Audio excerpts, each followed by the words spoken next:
parks all through Tokyo. And I just remember how much fun Linja had. And I also know one of her favorite parts of that trip was when we went to this place called Nara, where they have all these deer who bow down to you and ask you for food. And Linja always really loved animals, so I think this meant a lot to her. We had so many great dinners, especially this one all-you-can-eat sushi place where we saw how many pieces of sushi Linja could eat. Then we even went to this knife factory there and we took this really funny picture that I always laugh about every time I see it. And Linja loved matcha, so she got to eat a lot of different types of matcha, and we had so many great dinners when we were there. So that was just such a great trip. And that brings me to number 4, our Guinness World Records. It all started off when I was at Linja's house filming this little cake pop video. We made this big cake pop and we thought it was the biggest cake pop in the world.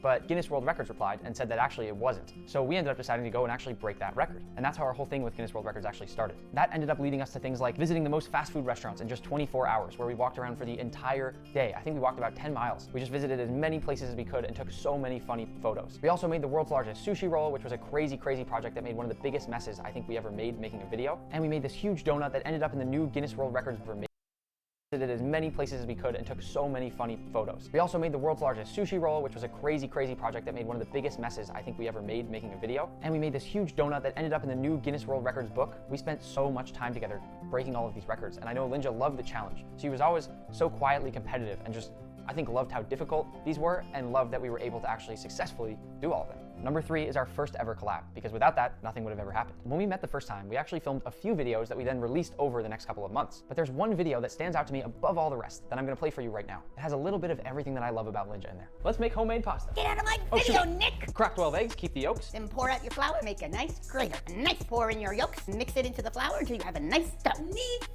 I'm sorry, Linja. I didn't mean to yell at you before.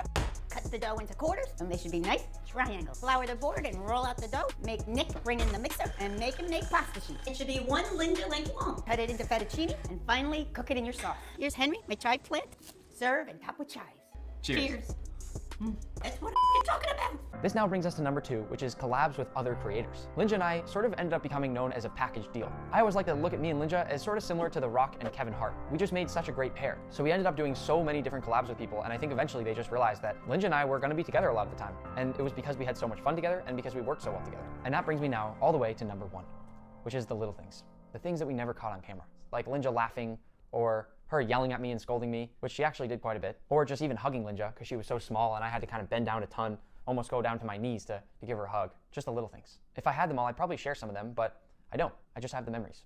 And this brings me to the final part of the video, which is Linja's last moments. On one of the last days of 2023, right around Christmas time, I got a message from Tim saying she wasn't doing so well, and I didn't even know what to say. I was traveling internationally for the holidays with my family, and it was clear that Linja didn't have too much time left. So the best thing I could do at the time was say goodbye to her over a video call. It was really hard for me not to be there in person, but our conversation is one that I will never forget. It's a conversation that I'll ultimately keep to myself, but what I can say is that she looked so happy, so proud, so loved. She looked like her normal self. When I close my eyes, I can still see her in that exact moment. I get shivers just thinking about it. When I let a couple of her closest friends and creators know, we all decided to come together and try to make her a quick last video that she could watch. Something that showed how much we truly all appreciated her. I asked all those people for permission to share some of this, and here's what some of us wanted to say. Hey Linja, Manny here. I just want to say I feel so incredibly lucky that I got to work directly with you while being Nick's cameraman. Something I've always admired about you is that no matter how hard a shoot gets, you always have a positive outlook. I love you and I'm wishing you all the best, Linja. Hey Linja, just want to say hello and thank you for all the great memories we shared together, whether it was going on a New York City pizza crawl or going to the Brooklyn chocolate factory eating chocolate all day. You know how much of a sweet person you are. Hey Linja, it's Q. Ignore my ugly mustache. You guys seriously together created one of the craziest things of all time. So happy to be a part of it. So happy that we could be friends in the journey, and it's amazing how the cooking space is so personal, and we're all happy to be a part of it together. Hey Linja, it's Benny. Just calling to say hey. Well, videoing to say hey. You're just so special and you bring a joy to every room you go into, and anyone I ever come in contact with that knows you says you're just the best and you're like an angel sent from heaven, and I don't know, I just thought you should know that. You're the best. She spent the rest of her time peacefully surrounded by her loving family, and when Linja passed away on New Year's Day, the whole world went silent for a moment. I truly believe that. I remember getting the news and feeling a little piece of myself just fade away.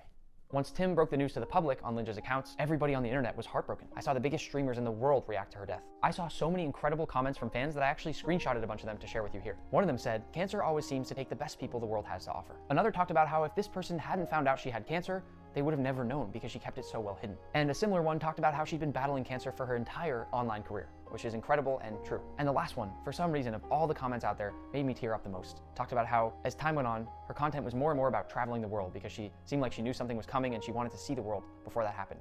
And I'm so glad we could bring her to so many places. There were a lot of different comments about people around the world crying over Linja's death, but the one I want to specifically call out here said, I never thought I would cry over someone that I've never met, but here she is proving me wrong. You really did touch so many hearts, Linja. We love you so much. Rest in peace. It is crazy to think about the fact that you can get to know somebody so well through just a screen that you're that hurt by their passing. And the last section of comments talked about how she was the internet's favorite grandma. And it made me really happy to see that everybody agreed on this fact. This one comment that said they felt like they lost another grandmother, that one's pretty real. But I want to finish this comment discussion with one last final comment that said she wouldn't want us to be sad.